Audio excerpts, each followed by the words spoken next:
ನಮಸ್ಕಾರ ಸ್ನೇಹಿತರೆ. ಮಲೆನಾಡು ಭಾಗದಲ್ಲಿ ಕಳೆದ ಒಂದು ವಾರದಿಂದ ಧಾರಾಕಾರವಾಗಿ ಸುರಿತಿರುವ ಮಳೆಯ ಆರ್ಭಟಕ್ಕೆ ಶಿರಡಿ ಘಾಟ್ ರಸ್ತೆಯಲ್ಲಿ ಮತ್ತೆ ಭೂಕುಸಿತವಾಗುವ ಆತಂಕ ಎದುರಾಗಿದೆ.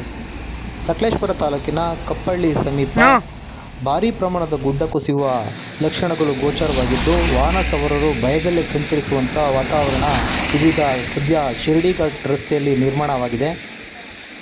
ಬೆಂಗಳೂರು ಮಂಗಳೂರು ನಡುವಿನ ರಾಷ್ಟ್ರೀಯ ಹೆದ್ದಾರಿ 75ರಲ್ಲಿ ಚತುಷ್ಪಥ ರಸ್ತೆ ಕಾಮಗಾರಿ ನಿರ್ಮಾಣ ಮಾಡುವ ಉದ್ದೇಶದಿಂದ ಎರಡೂ ಬದಿ ಗುಡ್ಡಗಳನ್ನು ಕಡಿದಾಕಾರವಾಗಿ ಕತ್ತರಿಸುವುದರಿಂದ ಕಳೆದ ಬಾರಿ ಕೂಡ ಭಾರೀ ಪ್ರಮಾಣದ ಭೂಕುಸಿತ ಉಂಟಾಗಿತ್ತು. ಹೀಗಾಗಿ ಮಂಗಳೂರು ಮತ್ತು ಬೆಂಗಳೂರು ನಡುವಿನ ವಾಹನಗಳ ಸಂಪರ್ಕ ಕಡಿತಗೊಂಡಿತ್ತು.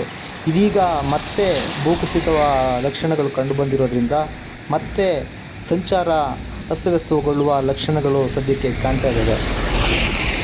ಪಶ್ಚಿಮಘಟ್ಟ ಪ್ರದೇಶಕ್ಕೆ ಹೊಂದಿಕೊಂಡಿರುವಂತಹ ಸಕಲೇಶಪುರ ತಾಲೂಕಿನ ದೋಣಿಗಲ್, ಮಾರನಹಳ್ಳಿ, ಕಪ್ಪಳ್ಳಿ ಸುತ್ತಮುತ್ತ ಭಾಗದಲ್ಲಿ ಕಳೆದ ಒಂದು ವಾರಗಳಿಂದ ಎಡೆಬಿಡದೆ ಮಳೆ ಸುರಿತಾ ಇರೋ ಕಾರಣ ಗುಡ್ಡ ಕುಸಿತ ಸಹಜವಾಗಿ ಇಲ್ಲಿ ಆತಂಕ ಮೂಡಿಸಿದೆ.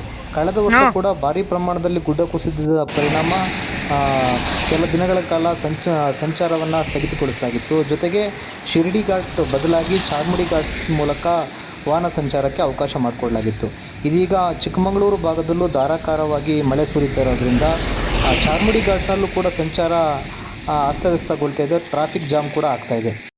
ಧಾರಾಕಾರ ಮಳೆಯಿಂದಾಗಿ ಮಣ್ಣಿನ ತೇವಾಂಶ ಹೆಚ್ಚಾಗಿದ್ದು, ಗುಡ್ಡದ ಮೇಲಿನ ಮಣ್ಣು ನಿರಂತರವಾಗಿ ರಸ್ತೆಯತ್ತ ಜಾರ್ತಾ ಇದೆ. ಗಿಡ ಮರಗಳ ಸಮೇತವಾಗಿ ಮಣ್ಣು ರಸ್ತೆಗೆ ಬೀಳ್ತಿರುವಂಥ ದೃಶ್ಯ ಶಿರಡಿ ಘಾಟ್ ರಸ್ತೆಯಲ್ಲಿ ಕಂಡುಬರ್ತಾ ಇದ್ದು, ಪ್ರಸ್ತುತ ಬೆಂಗಳೂರು ಮಂಗಳೂರು ನಡುವೆ ಸಂಚರಿಸುವ ವಾಹನಗಳು ರಸ್ತೆಯ ಒಂದು ಭಾಗದಲ್ಲಿ ಮಾತ್ರ ಇವಾಗ ಸಂಚರಿಸ್ತಾ ಇರೋದು ಕಂಡುಬರ್ತಾ ಇದೆ.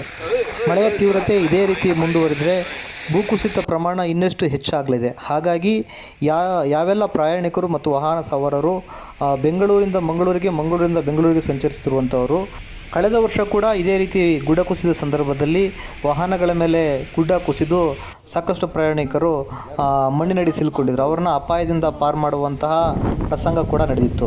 ಹೀಗಾಗಿ ಹಗಲು ಅಲ್ಲದೆ ರಾತ್ರಿ ವೇಳೆ ಸಂಚರಿಸುವಂತಹ ಪ್ರಯಾಣಿಕರು ಮತ್ತು ವಾಹನ ಸವಾರರು ಅತ್ಯಂತ ಜಾಗರೂಕತೆಯಿಂದ ಈ ಭಾಗದಲ್ಲಿ ಸಂಚರಿಸುವ ಅನಿವಾರ್ಯತೆ ಎದುರಾಗಿದೆ. ಬಿರುಗಾಳಿ ಸಹಿತ ಸುರಿತಿರುವ ಧಾರಾಕಾರ ಮಳೆಗೆ ಸಕಲೇಶಪುರದ ಜನತೆ ತತ್ತರಿಸಿದ್ದು, ಕಳೆದ 2 ದಿನಗಳಿಂದ ಶಾಲಾ ಕಾಲೇಜುಗಳಿಗೆ ರಜಾ ಘೋಷಣೆ ಮಾಡಲಾಗಿದೆ.